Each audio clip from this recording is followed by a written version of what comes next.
And welcome, everybody, to the Whole Agenda Radio Show. I'm sorry I paused out there for a moment. We got a little quicker start, but I'm your host, Robert Pepino, broadcasting to you live from Revolution Radio at freedomslips.com. And as always, it's a pleasure to be here with you, and I thank each and every one of you for being a participant right here on this broadcast.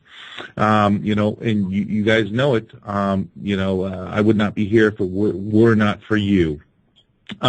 Now, just really quick, we are merging. There's a merger taking place with iHeartRadio, and it's going to be a tremendous boost for our network.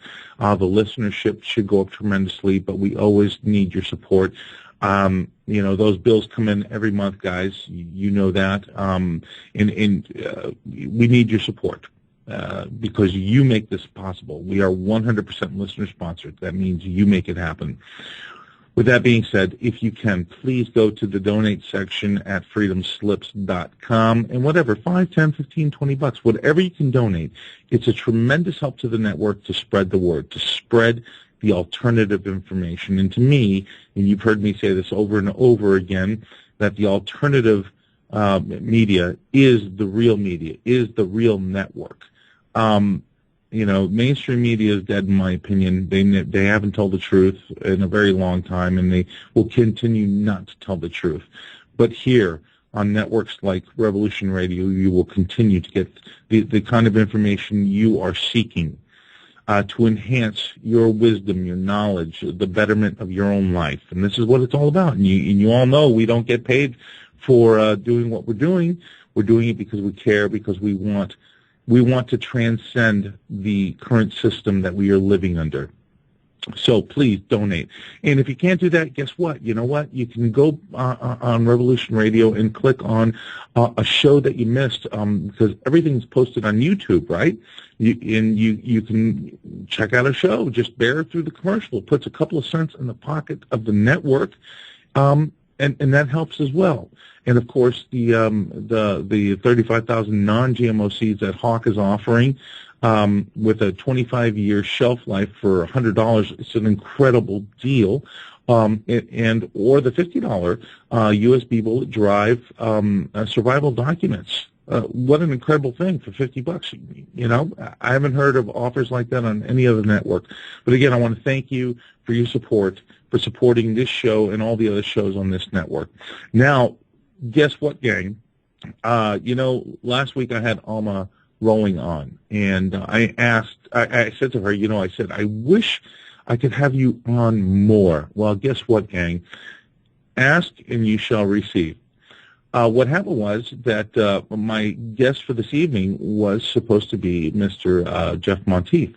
And this is what really happened, that he was overseas helping, and by the way, in the tragedy that took place in the islands, of the aftermath of the hurricane over there. And he had just gotten back, and he apologized to me. He said, Robert, I'm so sorry. I wanted to make sure I couldn't. Can we reschedule? I said, you know what?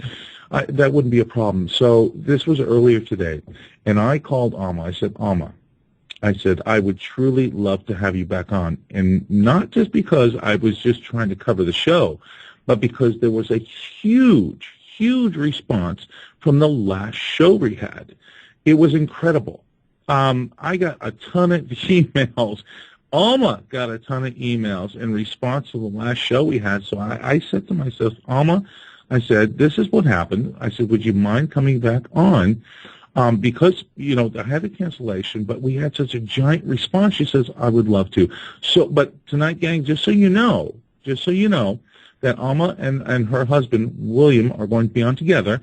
I do not believe she's going to go in any, a channeling state this evening.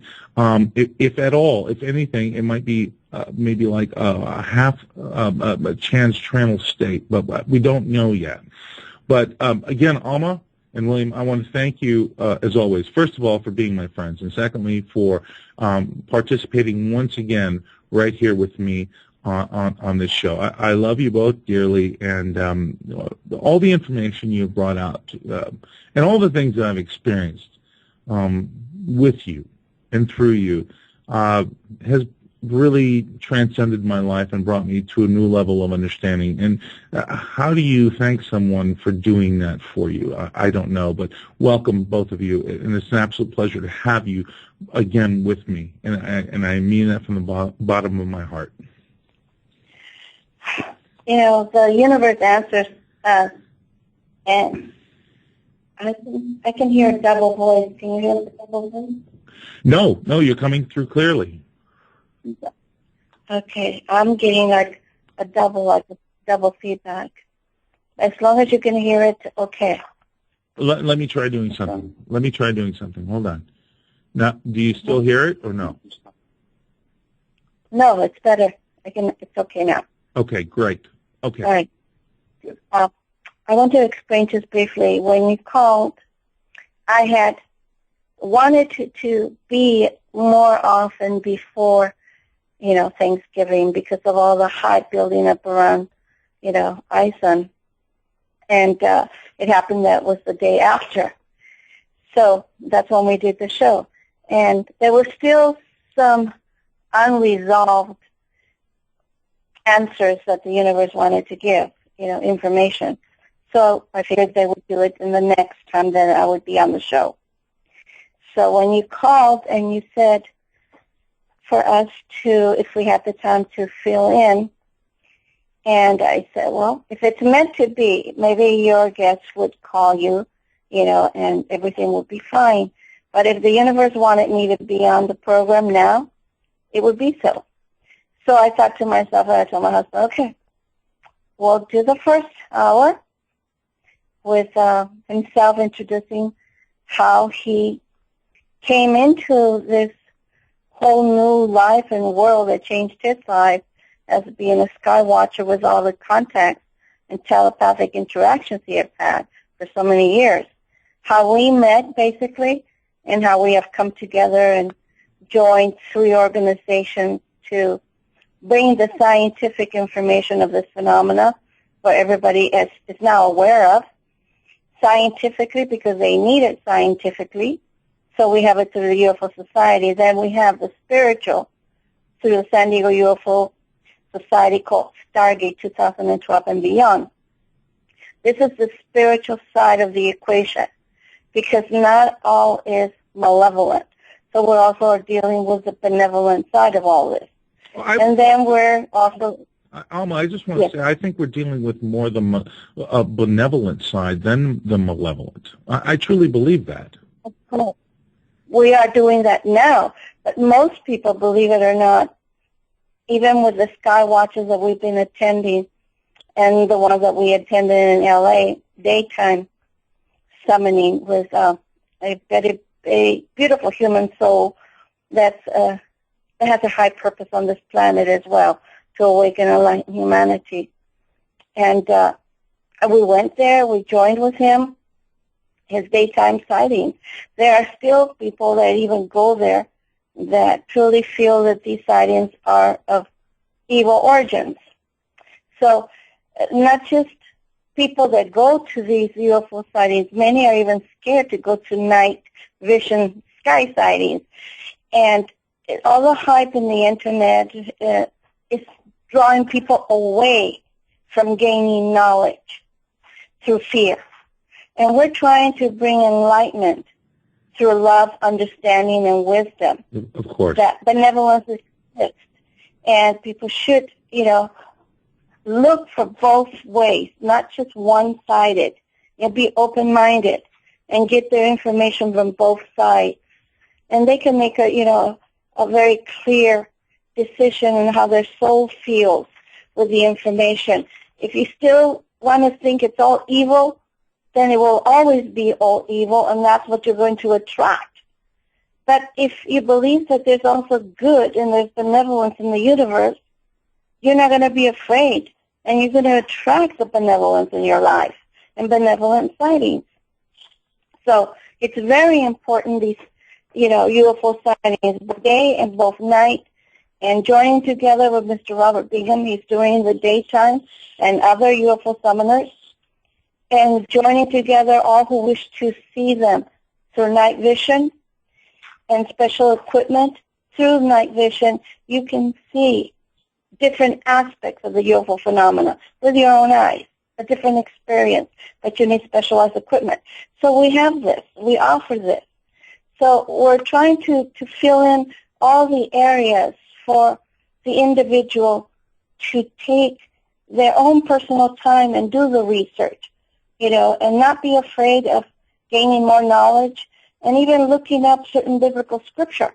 Biblical scripture in all the world's religions have all this information that is contained within them. They call them messengers, angelic beings that walk the earth, okay? Well, they just did not have the language to say cosmic guardians. Right. Well, or cosmic messengers. Alma, let me ask you something. How do you, from your point of view, how do you think that the reading the Bible for most people have turned the idea that the brothers and sisters that are up there looking out for us and who have been our participants in basically creating us, how or why have they been twisted into believing that they may be demonic beings for any reason at all? I mean, it seems like the perspective. That's a topic. That's a topic that I really wanted to discuss, but in another show with another one of the guys that will come through, preferably from the angelic side, because they will deal with it very thoroughly.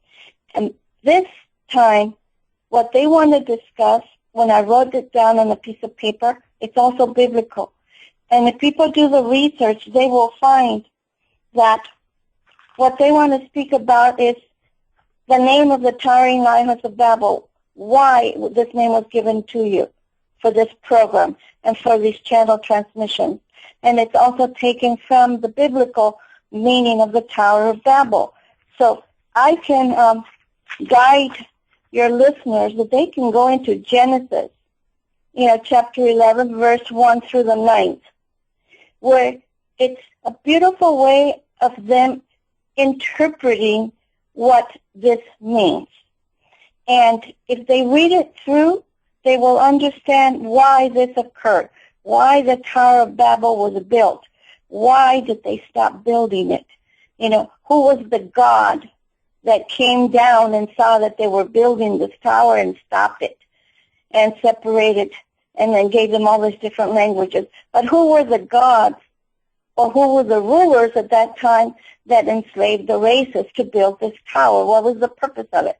This is important because it's also within all religious texts. And everybody's got their own interpretation of it. And I am not an expert on anything with the Bible. I only am giving from the universe what they want me to bring out and share with the public in their own interpretation of it. So that is the only difference. So in the second part of the program, that's what I'm going to be in a semi-trance or full trance.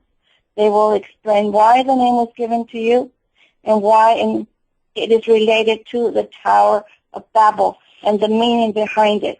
Oh. We also got very quickly some information through automatic writing, and it's about the question you asked about the moon. Yeah, the shadow of the moon. Yeah, gave me that. I found that very, very disturbing, and it happened 3 nights in a row. Now, just so you know, last night I looked, but there was no moon at all. But watching the shadow taking place over the top of the moon, I've never seen that before, ever.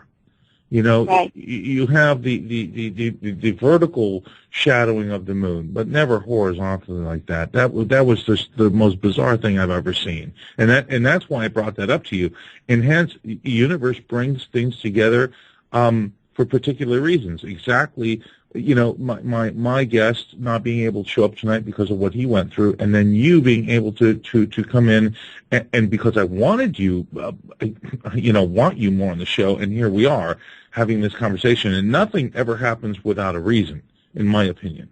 No, believe me, I had so many other things on my mind, and I had not sat down to do any scrying. I had not sat down with any groups to do any private reading. for anyone. It was basically a holiday time of rest. And all of a sudden, just before your show, they gave me the answers to what you're asking, and they mention your name through this automatic writing, which I told my husband, look, they don't forget. He called me, he asked me these questions. It was inside my mind like a computer, but I had other things going on in my life that I said to myself, I will ask when the next opportunity comes. And this is when it came, just before your show, in 15 minutes. That's incredible. And then I had to decipher it. I had to decipher it really quick to try to give some info in the second hour, which is not only going to discuss that, but they also write out some more stuff about the planet and what we're expecting to go through pretty soon in the next year. Right. So the first hour I'm going to pass you to my husband. Okay. So he can, relate some information about his life story, how he ended up having these beautiful interactions with benevolent cosmic races that are only in tune with him. And this is why he receives these interactions from these races of beings which are our brothers, and how we met, basically, and how we just now are working together and sharing it with the world. And it's a labor of love, just the same as you. It's nothing in our pockets. It basically comes out from our pockets to keep all these organizations going. And believe me, we're not out there for name, for honor, for prestige. I just want to fulfill my purpose, and that's to share what I am given and to enlighten as many as I can. You have been. And it's a pleasure to, of course, have William on, because he's usually in the background taking care of you while you were in that channel state. So it's a real honor. William, welcome as well, my friend. Yeah, he's right here. I'll pass it to him. Thank you. William, Robert. It's a pleasure to have you here. And, your story in and of itself is so fascinating and so incredible to me. And it's really magnificent. And it shows you how little we truly know living in this, dimensional existence right now, yet being part of that bigger picture. We probably very much are all aware of the greater understanding of the universe, but when we live in this physical plane, however many hours a day before we, release our ethereal, it's mind blowing. It's mind blowing, my friend. Yeah, sure is. It's ongoing. It never stops. We never get enough of it. We're never able to receive all that we need. But yes, you're 100% right, Rob. 100% right. Well, I for one. But I for one am glad to have you here, my friend. I am for one glad to have you, and you have an extraordinary story as well. But really, the way you two came together was even more extraordinary, and I think people deserve to hear, the union between you and Alma and how it came to be. Yeah, well, it's quite extensive, and it can go on for hours. But I'm going to have to try to reduce it a little bit and basically start off just to tell them a little bit about myself. As I just like Alma, they call us, what do they call it, experiencers. We've been receiving, we've been receiving ongoing visitations since we were children. Some call them abductees, some call them experiencers, some call them telepathic contactees, depending on what kind of experience you've been having. But they used to come and visit me, as they did Alma, not quite as expensive as Alma's, but this went on when I was a child and seemed to go away for a while until later on when I started going to conferences. All the memories started coming back to the visitation I used to have in my room. I don't remember seeing them, their faces per se, but I remember they're coming and putting me out. I was basically an insomniac when I was a child. I couldn't sleep, probably because I was terrified about these visits. I didn't understand them. And I've been seeing spirits and shadows and things in the sky ever since also. But I never talked about it with people because I didn't think they'd believe me. They didn't think I was crazy, so I just kept it to myself. It was just part of normality to me. It was, I could see the dimensions. I could see things happening in other dimensions very lightly, like seeing a movie shot in 3D. I mean, 3D in mist, and you can see through it. I could see this always. And most people that see that kind of thing are deemed crazy most of the time. So this is just stuff that was part of me. May I interject something? Yes. That not all contactees have contact with the same species that we do. And this is the one thing that, a lot of people have a problem with. They think, there's maybe one or two or three or four. No, the reality is that there are hundreds and hundreds of different species out there coming here right now at this very moment throughout the thousands of years or millennia that we have existed through the help of their creation that they are experiencing. And so, everybody's contact is different. That the individual being that they're being contacted by is different. Yes, they are. They are. And some of it has to do with people that just have the ability to, they have a vibrational frequency. Their light is a little stronger, and they can see a little more than others.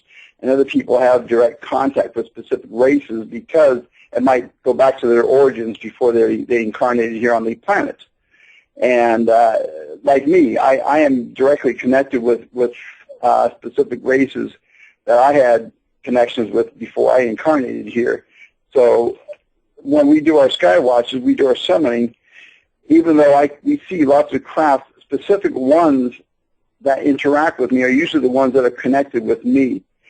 Because when I send my thoughts and my unconditional love up to them, that's when they react. Not all of them react the same.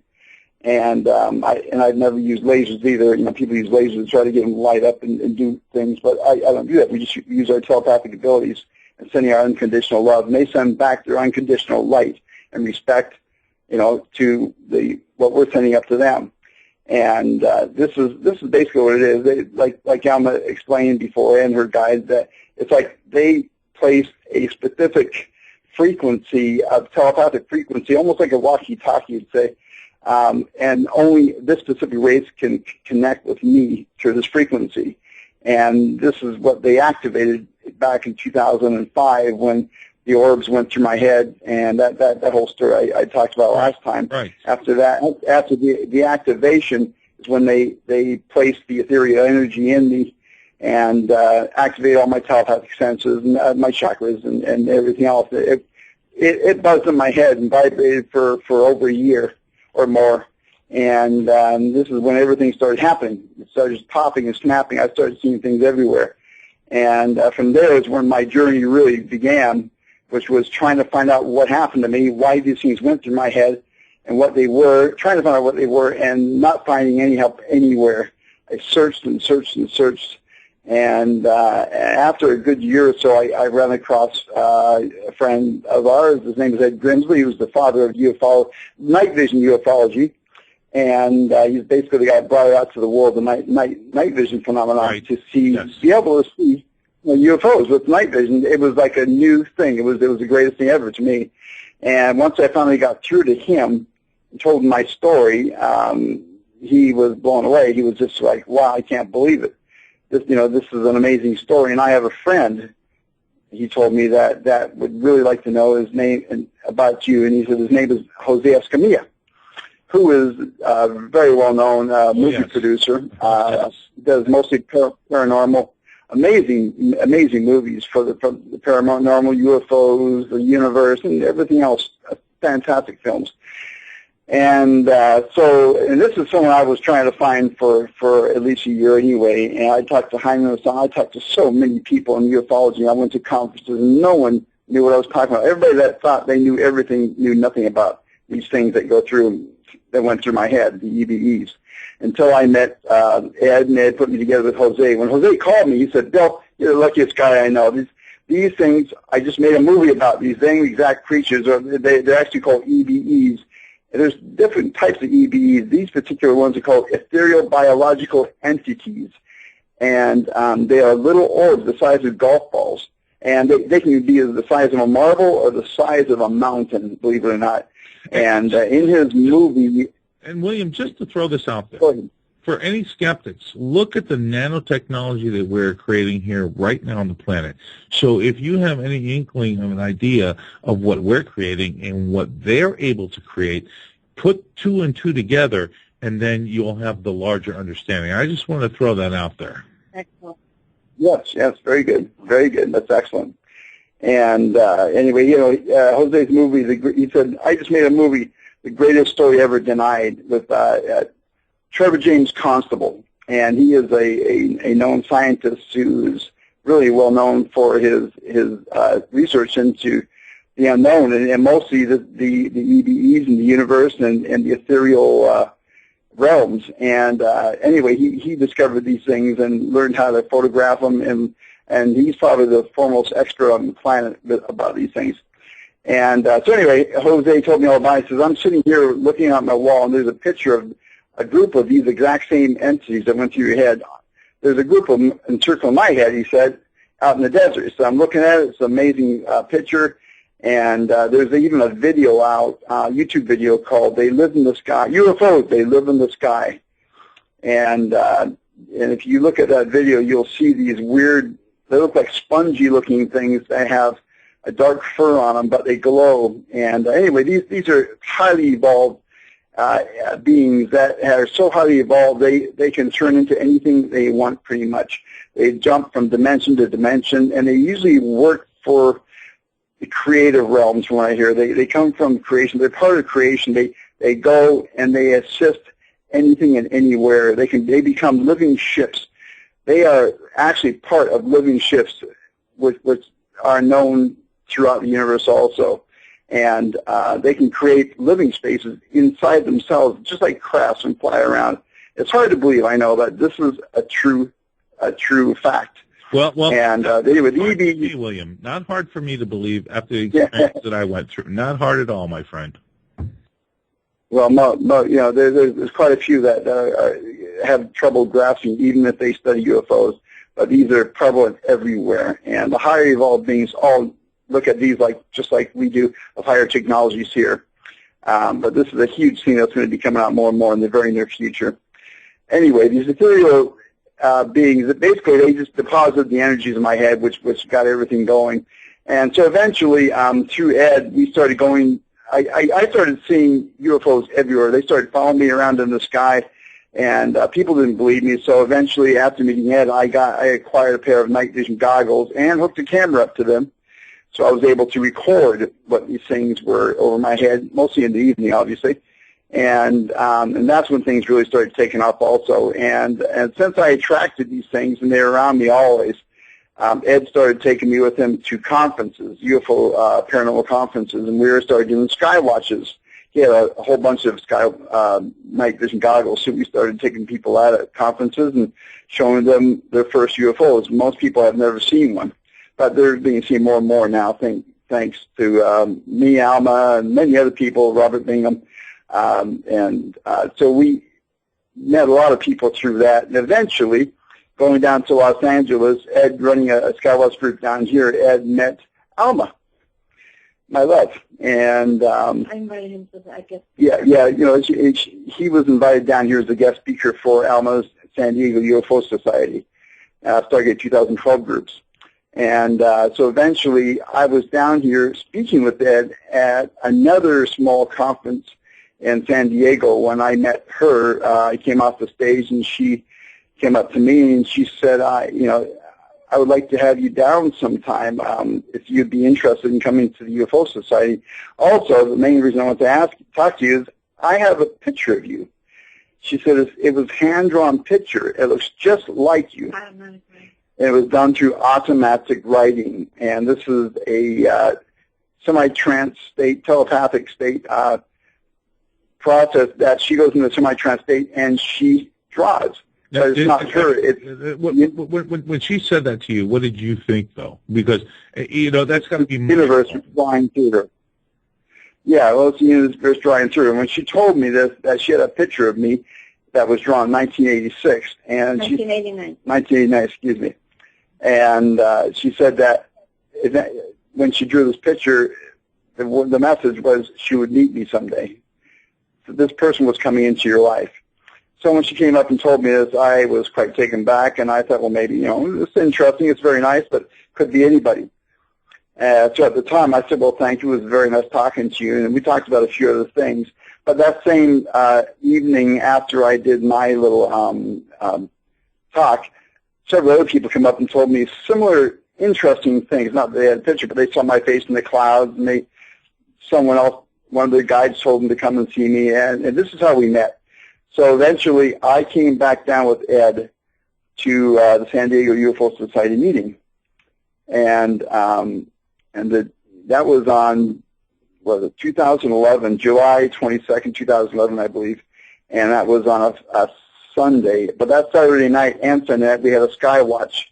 The night before the conference, her UFO Society conference, and that evening of the conference. So the night before, we all went up to a specific area in San Diego Mountains.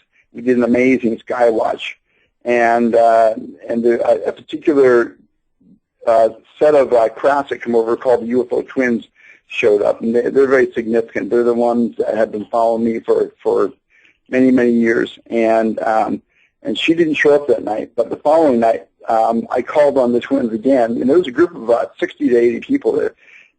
I called them the twins, and they did show up again.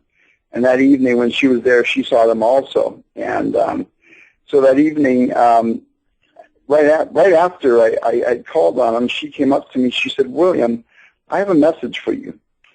I said, "Oh, really? Please tell me." And she said the message came from the universe. And the message is, Lasalva Pi Square Northeast. And I said, well, okay. I had no idea what that meant, first of all, but I thought, well, I'm from La Salva Beach, so that has something to do with me, and Northeast is sometimes where I see the UFO twins disappear into. They go into the Northeast, or they come out of the Northeast, or vice versa. And Pi Square, I had no idea.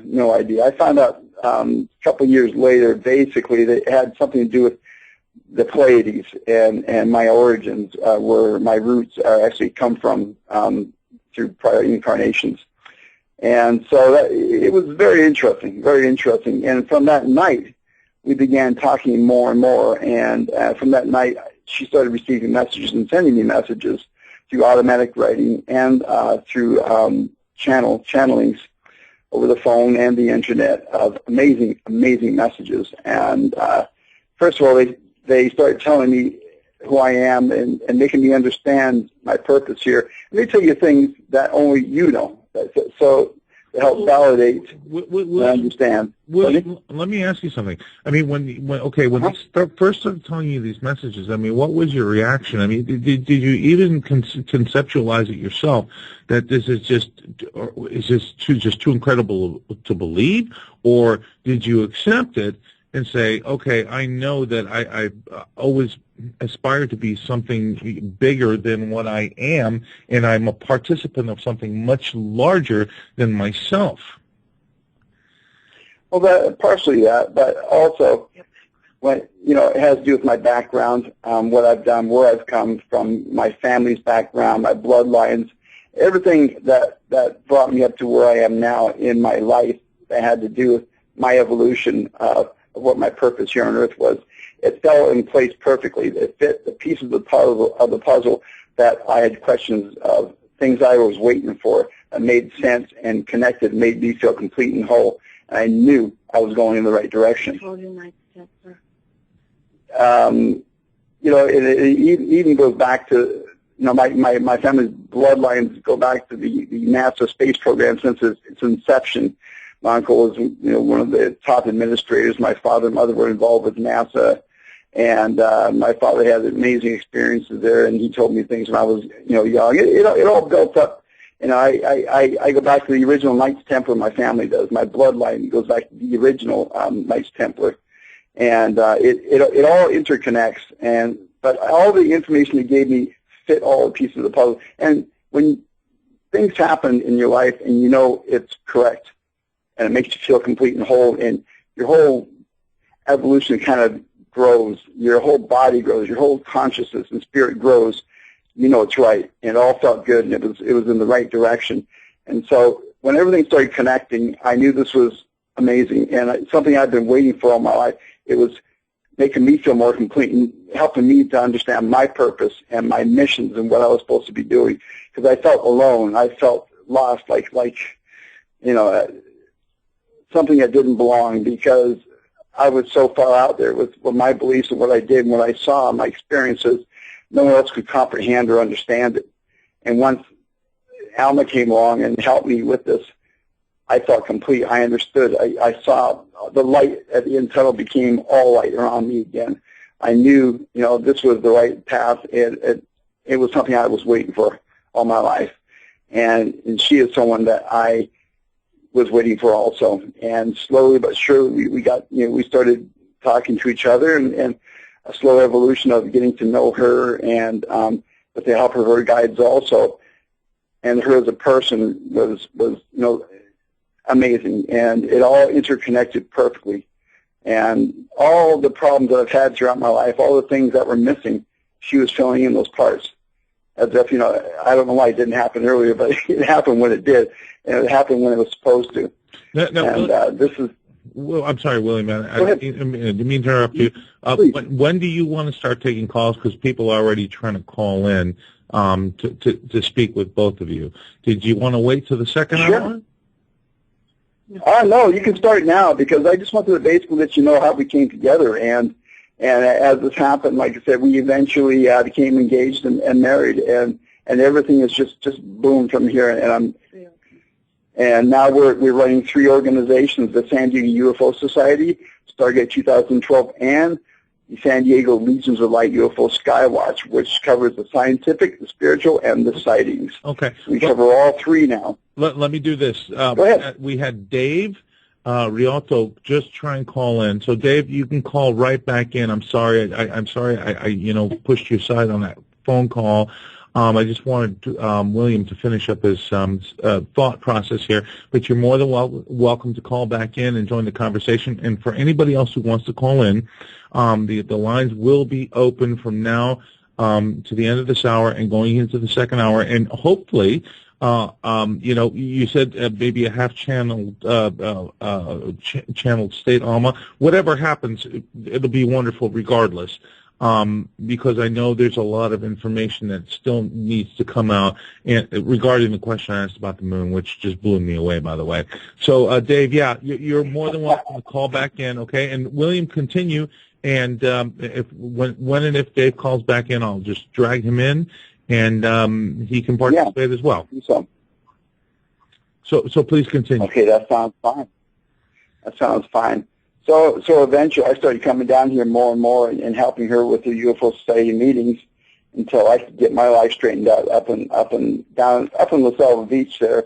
And I continued doing my sky watches. I did nightly sky watches every single night right out in front of my house. And all my videos that I posted on my YouTube channel, which is now called Legions of Light UFOs. It's a YouTube channel. And all those videos were shot pretty much right outside my driveway, and it's a very dark, beautiful area, and it's amazing all the interactions that I had there, all the sightings.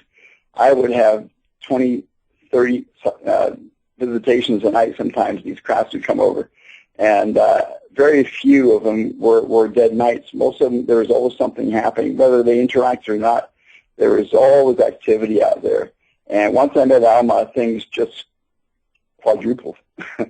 They quadrupled. And meeting her also helped me understand what their purpose was, and my connection with them that really answered a lot of my questions and really brought a lot more completeness and wholeness to my life. And having her with me as my partner and part of me, I feel complete now. This is where I was meant to be, and this is my purpose in life, and I couldn't be happier no matter what. Right, love? Yes. I say yes for him. She said yes for me. And since then, like I said... By the way, I think it's absolutely tremendous. What an incredible story. And I know that's only a small spattering of it, but incredible. Oh, I mean, like I said, it goes beyond what I could even say on the radio. It just people wouldn't comprehend, but it's been amazing. And her and her guides have helped straighten and clarify everything in my life. And I'm just honored and humbled to have met her and be connected with the universe and all her guides and my guides. Connected to yours now. I'm connected to mine now, finally. Aisha, who was on last week, actually. Yeah, it was last week. You know, that was incredible, by the way.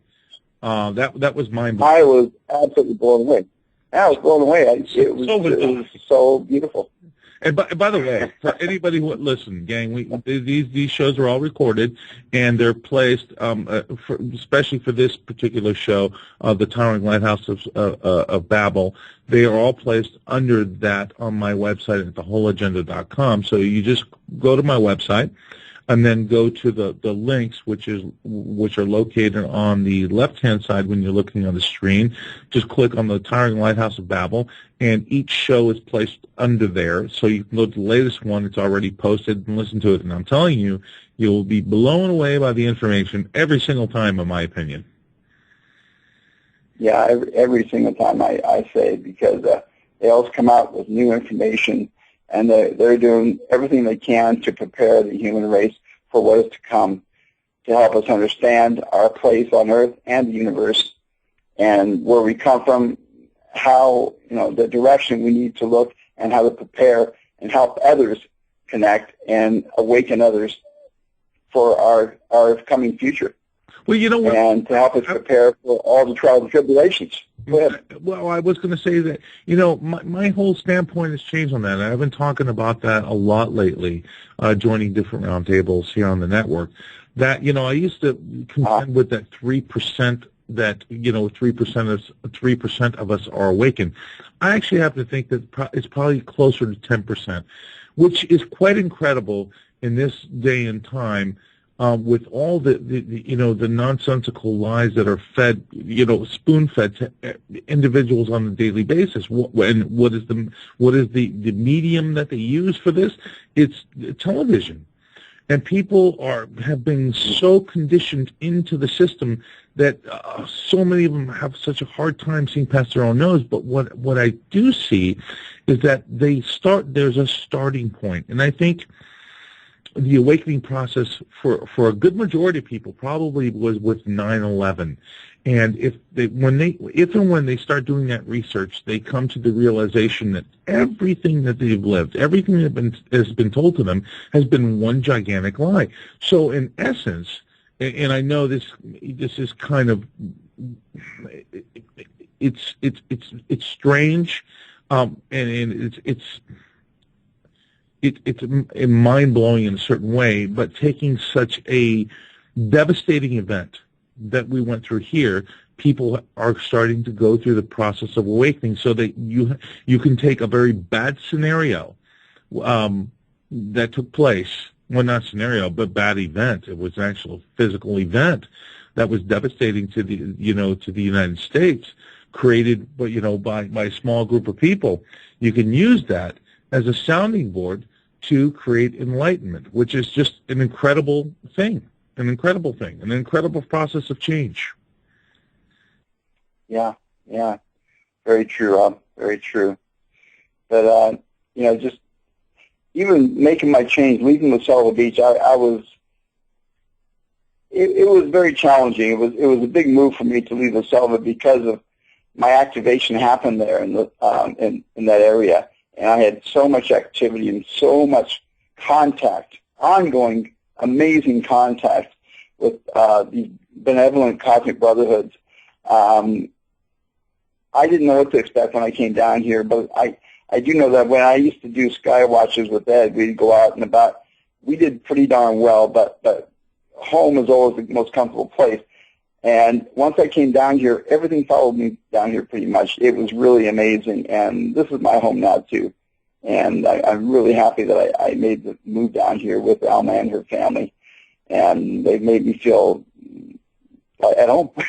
This is my second home. I'll tell you something. And I'll tell you something, and I know this because even though Alma is of a Hispanic descent and I'm of Italian descent, the love that you get from people who and this is very true, and I don't mean to sound racist in any way, folks, but the Hispanic community, the Italian community, the German community, the Greek community, the Greek people, whatever, however you choose to look at it, they really welcome people with open arms. There is an abundance of love and joy, and it's presented both physically from themselves and through the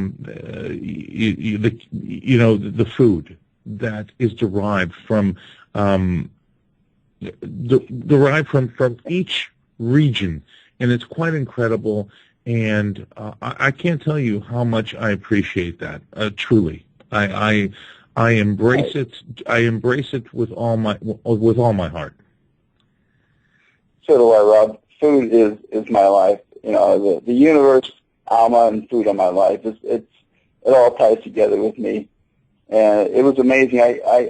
We have so much in common. We laugh at everything the same.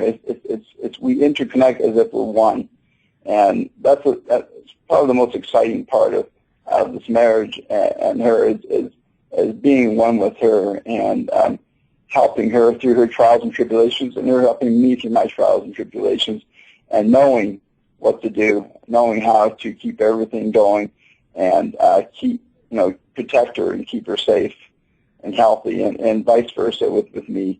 Right. And I feel complete now. I feel one, And the universe knew this too, and they just had to pull this together.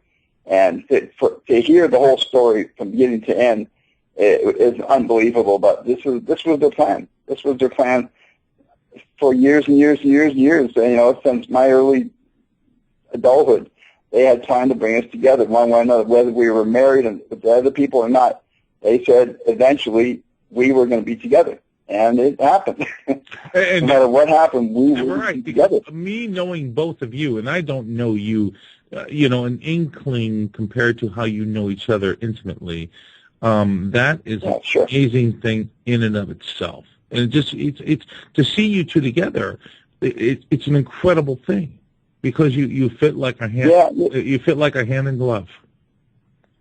Yeah. People might have a hard time believing this stuff. See, we knew each other before we even came here to this planet. This is our first time here. We knew each other before this. And we were supposed to be married in another lifetime. And we'd never told this before on the radio. I'm probably going to be attacked by it. This is true. The universe brought out, and I know this is true. And this was our chance to do it again. But we both needed to go through our own trials and tribulations in life and learning process before we came together for this purpose, our missions of higher purpose, which is to help awaken and enlighten others of higher universal truths and realities. And this is what we do. And that's exactly right. Why I'm so grateful. I'm so grateful that they brought me a partner that thinks and loves everything that I do about the universe and this beautiful life here, too. This is just an amazing, beautiful life. Every day we try to enjoy as much as we can of it. What are you going to say, Bob?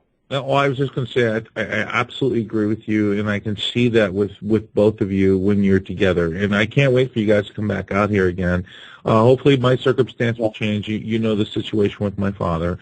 And hopefully that will change so we'll be able to spend a little time together at the UFO Congress. But I wanted to say really quickly, for anybody who wants to call in, the number, of course, is 347-688-2902. You're more than welcome to call in, join the conversation, speak with William and Alma. And I'm really hoping for a treat tonight, by the way. If she even goes to a half trans-channel state, believe me, you're going to be in for a treat. For any of you who want to join us on Skype, it's freedomscreen.com. Just use that, call in, or you can contact me directly, and I will add you as a contact, which is Robert Pepino. Really simple. It should come up to me. Not too many people have the Pepino last name. And we have a caller joining in right now. Let me pull him in. We do have a caller. Welcome, area code 323. Welcome to the show.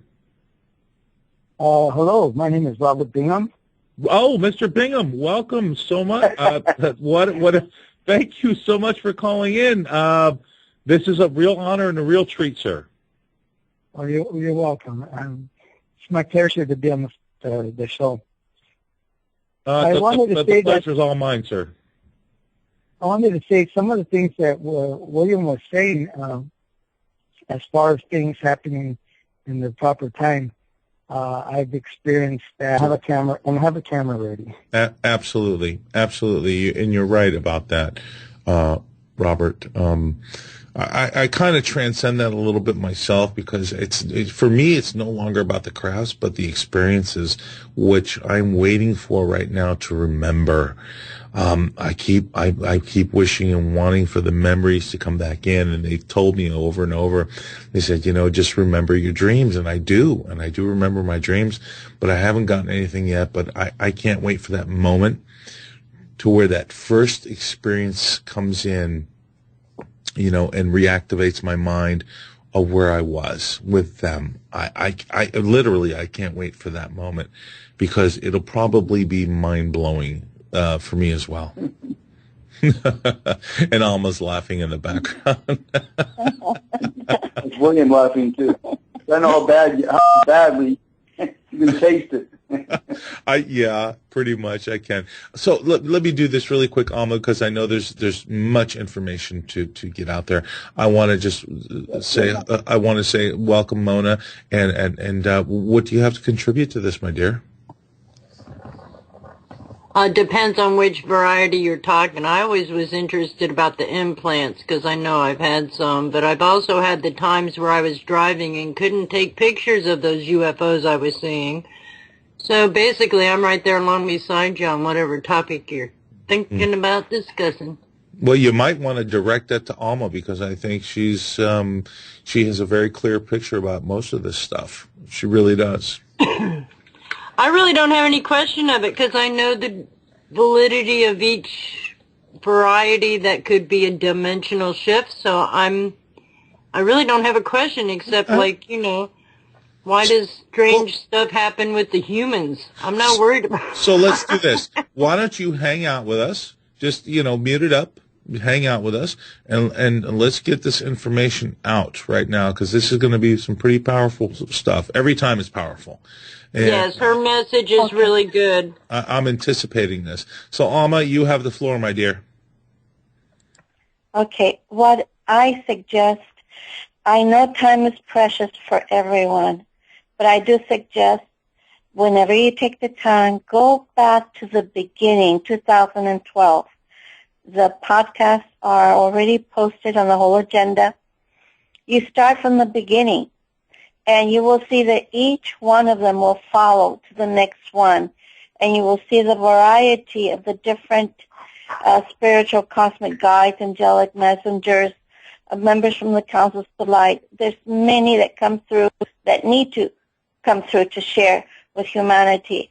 And you'll see each event unfolding. It will give you a clarity of how precious we are to many races in the solar system and the universe. And also warnings, loving warnings and preparations of events to come. And who are all these different types of races. So it's like a little history, but you have to start from the beginning. You can't, it's part of your research. So if you're truly one that wants to unite with benevolent cosmic brotherhoods, because that's the path that humanity has taken. Because our next evolutionary path is a unity. It's a unity with cosmic elder brothers and sisters, whether we like it or not. It is an evolution that we need to be prepared for, spiritually be prepared for. So these guys are just preparing us. And like they've always said, as on earth, so, above, there's good and evil, there's good and evil above. There's a variation of different races here on earth. There's a variation of cosmic races up there. There's a variation of angelic beings on earth, walking among us in human bodies, angelic. And there's angelic beings up there as well with other different forms, different bodies, depending on the origin in the solar system. So everything is the same, only they are more advanced, thousands or millions of years advanced. Some are even lesser than we are in the evolutionary scale. So it's part of the research that you all have to take in consideration for yourselves. Look back at these podcasts. Whether you believe in them or not, it's just a good form for you to get a little bit more clarity, a little bit more enlightenment, and perhaps in the future you will see the events unfolding and you will wake up to realize that all these things are truth. And I don't wish to go and become honored in any way possible. I wish to stay third-dimensional woman and live out my life experiences as a mother, as a wife, as a grandmother, as a friend, as a relative. Fulfill all those parts of me to a full completion. And when I leave this planet, I don't want to leave with any baggage. I want to fulfill what I need to fulfill, and that's use whatever means there are available to bring this light of truth to humanity. What I wish to briefly say is when Mr. Robert Pepino, when I got on his radio program, I did not want to call in. It was William Roehling who was the guest speaker that night with a panel, and we were just at that time getting to know each other, and he just could not get through the radio station. And Robert, and you could not get through to him.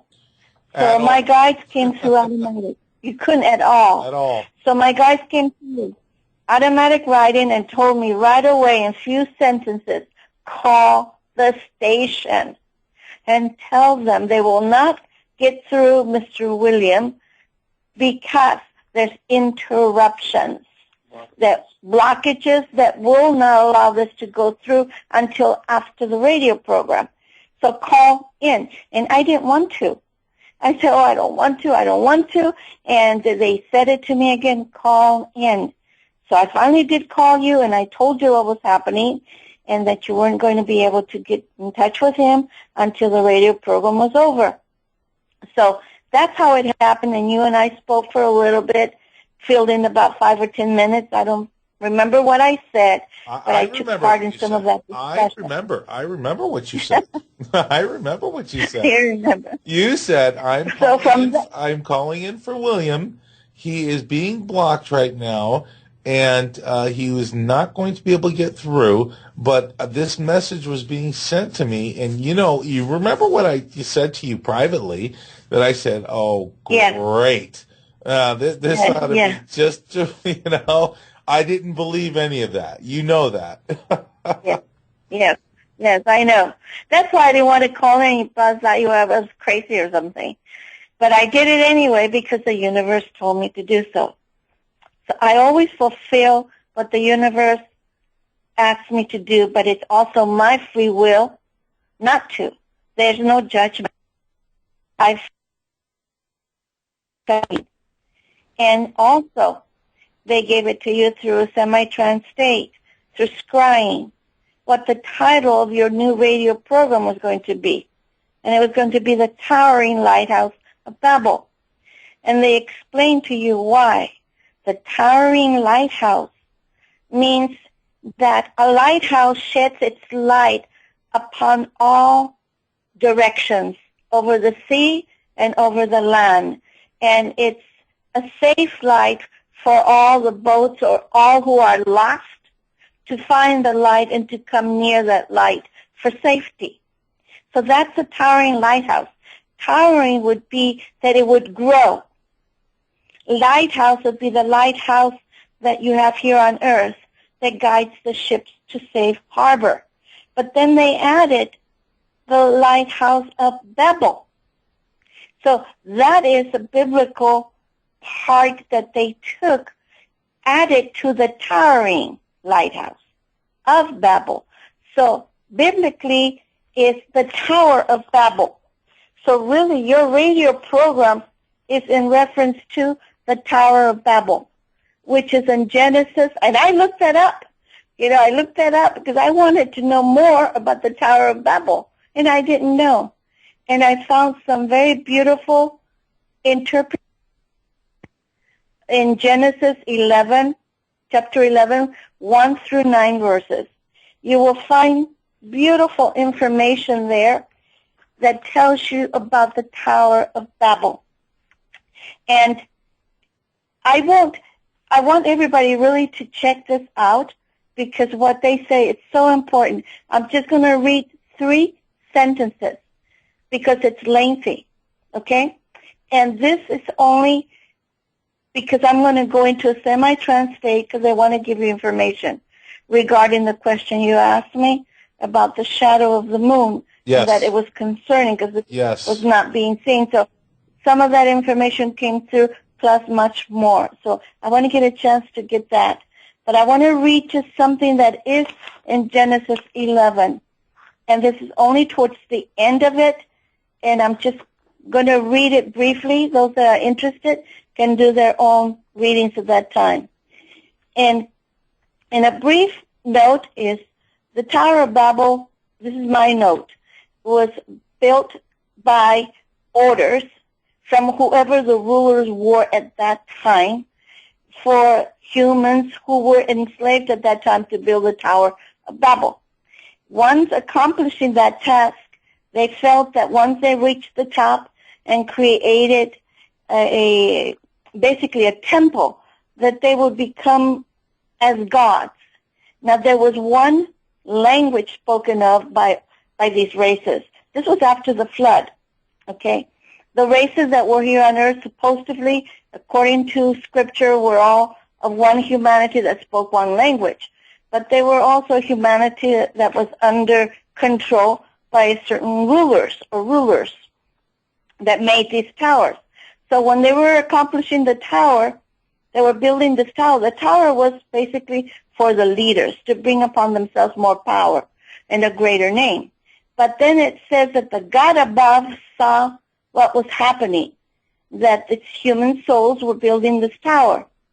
And they came down and saw what was going on, and they stopped it. They stopped it by bringing in, we would say activating within each and every one different languages. So there was a separation of, 50 or 70 different languages between all of them. And each one would only understand the other one that spoke the same language. So there were all these different groups that were separated by each one having their own different language. And when that happened, there was mass confusion. They could no longer continue building the tower. So they stopped it. And they ended that, and they were dispersed throughout the world. Within their own communities, they started their own civilizations. Now, there's many hypotheses regarding, why this was, but the universe will make it clear. Now, within the Scripture, this is, there was a reason that God is kept separate from our world. This is an interpretation biblically, and vice versa. We should not go seeking fortune and fame from the heavens, because we will fail in the end. I see this story as a way of expressing how false the beliefs that we can work together and achieve a God-like name. If we find the right goal to use our world unity, then I believe the story is revealing that God would look upon us in the right light and would allow us in His blessing. But to go searching for fame and fortune through the heavens is not the answer and will be destroyed. For no one should be at the level with God. Instead of the belief that we can never unite as a people, I believe this story is a message of hope, that after finding the right goal for all of humanity to work towards, we can achieve great things as a people. And it is important for us to understand that the right goal is not for fortune and fame, nor is it for being at a level or knowing is that of God. It is difficult to know what this right goal actually is. But it gives us hope that perhaps someday the world could unite as one to either make the world a better place, fix the problems that we have caused, or simply to understand the mistakes that mankind as a whole has made. Could perhaps one of these be the right goals? I suppose the world may never know, but if we do ever find out, world unity can bring upon it a world that we want and need, and perhaps worldwide peace. This is just part of this whole interpretation of the Tower of Babel. So I do recommend it because it will give you an insight of what your radio program, what the universe is trying to achieve through the radio program, is to spread the news throughout land, throughout the sea. It's a safe harbor. It's a towering lighthouse that will enlighten the human race in all nations and all faiths and in all languages. Where the Tower of Babel represented just one language, it was broken up into several languages. They were all separated as a people, and it all stopped because it was for selfish and powerful reasons for the elite. But now it is for a different reason. You understand that now? Well, yeah, I definitely. Now it's just for unity. Yeah, no, I definitely understand where you're coming from. One of the things is when I'm looking at what our brothers are telling us from up there, they're basically, in essence, the codified message is that we're waiting for you to grow up, put away the toys, stop playing these silly games, and grow up. And Exactly. we can join our galactic brothers and sisters. The problem is, again, is that I think we have entrenched ourselves in this idea that we have to have an authoritative godlike structure in order to maintain some sort of system of law, morality. But the reality is that they already realize that we've had this all along within ourselves, and because we have been manipulated into believing that we must follow the biblical scriptures, or to follow the laws, these man-made laws, will somehow create unity, which is a bunch of nonsense, because they've told us over and over again, you are gods, you are part of creation, you are that of which we have created. When are we going to get rid of the idea that this is all innate in us, and we simply have to be smart enough to figure that out? This is the problem. This is the problem that we continue to run. It's like a brick wall. Well, I'm going to leave you with William now for all three of you to speak, because I'll get myself into a semi-trance. Okay. And see if there's enough time to finish what they have to say about the moon and something else. Okay. Okay? Perfect. Here's William. Hello, Robert. Hello, my friend. How you doing? Is Robert Bingham still over there, too? Robert, yes, I'm still here. Yes, Robert is still with us. Good enough. Yeah, Robert Pepino. When we went down to Los Angeles to see Robert Bingham, there was probably 45, 50 people there. And by the time we got there, he had 4 or 5 other summoners there at his little skywatch, daytime skywatch, which was new to me because I don't usually do daytime skywatch. I usually do evenings because of the night vision and everything that happened to me in the evening. Even though while I was doing that throughout the years, they told me telepathically to go out during the day. The reason I didn't do that was because I had no camera. I was going through some tough times. I had no camera. I wanted to prove what I was saying to people. So I only stuck to the miniature camera I had hooked up to my night vision, which was, it couldn't record daytime photographs. It was very, very weak. So yeah, I couldn't really do anything nicely to bring any clarity out. So I stuck to the nighttime. So it was very nice. It was very enlightening to go out and see someone doing amazing calling and amazing things to enlighten humanity. Mostly during the day where people can see with their bare eyes without the use of this expensive equipment that we usually have to ask people for donations when we take them out because we have to pay for the things. Of course. And so anyway, we went out there and there had been several groups of crafts already up in the sky. A couple of fleets had already been there. And the first, I guess, we didn't get there in time, but there was a small fleet that went over, and it was 5 or 6 white orb-like crafts that created a Y in the sky, a huge Y. And later, Robert said that he had learned that they did a Y to say, yes, we are real. Tell them about that, Robert, will you?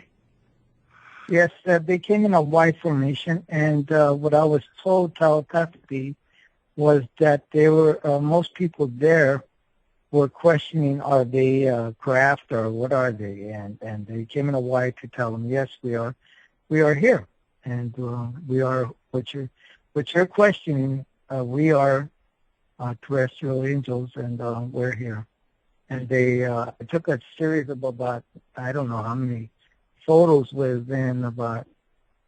I say it's hard to tell how long they were there, but I don't know, like 10 minutes or it's kind of hard because they stood there and they actually stopped and did not move, and they didn't deviate from the Y formation at all. So I took a series of photos, and that was like to me the opening of the event, telling the people, yes, we are here, and that was incredible. Yeah, well, it was. Yeah, that would be incredible. But telepathically, I mean, Robert, did they telepathically tell you we're going to create this shape in order to? No. Okay. That after I observe, I pick up on what it is. And okay, so it was before. Okay. Yes, but it was. A lot of people are still skeptical, you know. I seen, yeah, I see it in their eyes. I know. Believe me, I know a lot of people still very skeptical. I don't know why though. I mean, look, the astronauts, many astronauts have come out and said, guess what, gang? They're real. They're there. They are here, and yet people still live in denial to the fact that we are part of a galactic community that they are simply waiting for us to join. How exactly. I don't even know how to go on any. It's like banging your head against a rock, saying, "Okay, when are you going to get it? When are you going to understand this? When are you going to realize that this has been going on throughout all of humanity? All of humanity. When are you going to wake up?" Well, I think what it is because it shakes up their foundation, what their whole world, what they believe the world was. And when you shake it up like that, they rather be, because they were complacent the way it was. And when you shake it up like that, I think they're frightened of change. Change is uncomfortable sometimes, and people are frightened of change. I adore change, Robert. I adore it. I welcome it. I do too. I welcome change. At every level. And I just can't understand how you couldn't accept that. Well, a lot of people get in their comfort zone, so to speak, and they get it's just human nature, a lot of them, and they like the way the world is, and I think it was said in the movie The Matrix, ignorance is bliss. And so if you're ignorant about the situation, then really they feel that you can't blame them. But I had told this one girl that I told her the truth, and I opened her eyes, and she said, "Damn it, now she goes, you showed me the truth, because I explained about the truth. Once you see it, you're accountable. So because now you know." Well, if the truth is light, how can you look away from it because it's always shining in your face at any direction? How can you look away from it? It's impossible. Exactly. Once you know the truth, you can't look away from it because it'll always come in front of you. Agreed. It's sometimes for me, Robert, talking about this, it's beating the same drum over and over and over, and it sometimes it becomes disheartening, but then you have a new revelation or a renewed idea with more intricacy into that idea of the thought process, which reinvigorates my thought process once again, and I try and do that as much as I can. The problem is, to a certain extent, and I don't know if William will agree with me on this or not, but you feel so alone sometimes. But then, when we do programs like this, and we can unite, like-minded people can unite, we invigorate our own thought process, invigorate our own senses to a deeper realization. Exactly. Yes, yes, they do, Robert. They do, and it's very difficult. There's so many skeptics out there, but all you can do is just keep doing what your purpose is and keep a good attitude and tell them the truth. Eventually, it'll get through. Eventually, it'll get through them. And if they truly want to know, they keep paying attention. You will get through as long as you stick to your truth. Agreed. And you never deviate. You never break from your path. Then you start to say things or do things that you shouldn't say. That won't do it. Anyway, I think we're ready, Robert. So here, I'm going to give you the phone. Okay, let's do this. This ought to be quite incredible. I've just been anticipating this all night. Did you want me to talk? I think we're waiting for Alma. I think she is ready right now, Robert. So Okay. What I'd like to do is Thank you guys so much. Oh, Robert, it's my pleasure, and please. No, this gentleman will stay. Robert, that means you're staying. I'm staying? Yes, stay with us, please. Yes, I will. Hello, my brother. Hello.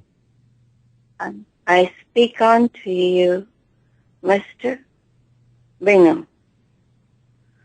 We called you. You finally came. We are connected with you as well. We are from various other races, not the same as Williams or UFO Bill. Alma Atma is connected to another race. This race is one that you will see that is more of red crafts, day or night. You communicate telepathically with a certain race and other sub-races connected to them as UFO Bill from your previous incarnations, and you were aboard these federations of light.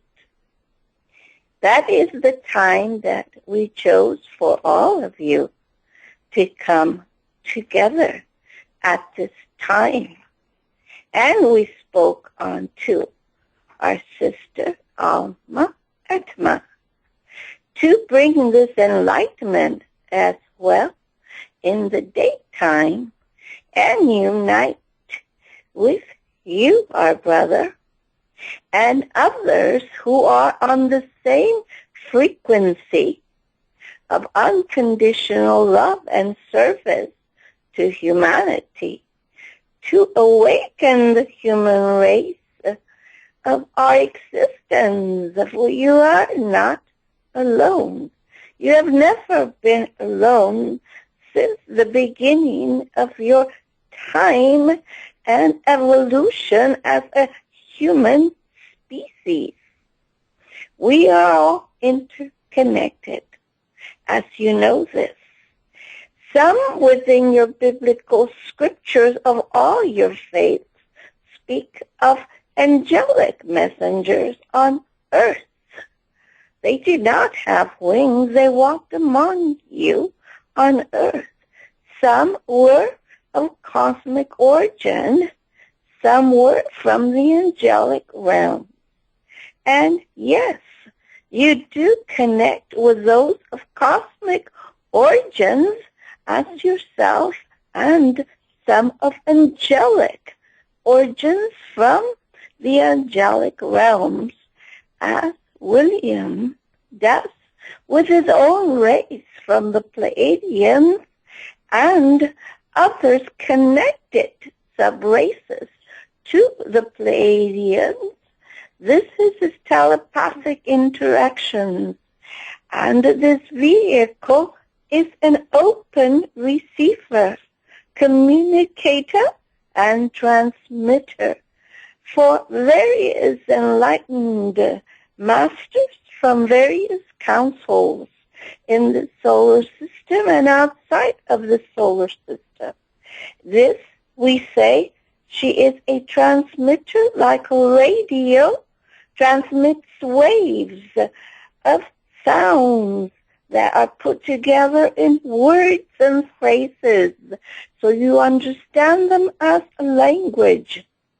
And we speak in these two languages, for this is what she was in her youth brought up to interpret, decode, and speak. But in the future, there will be other forms of communication for all of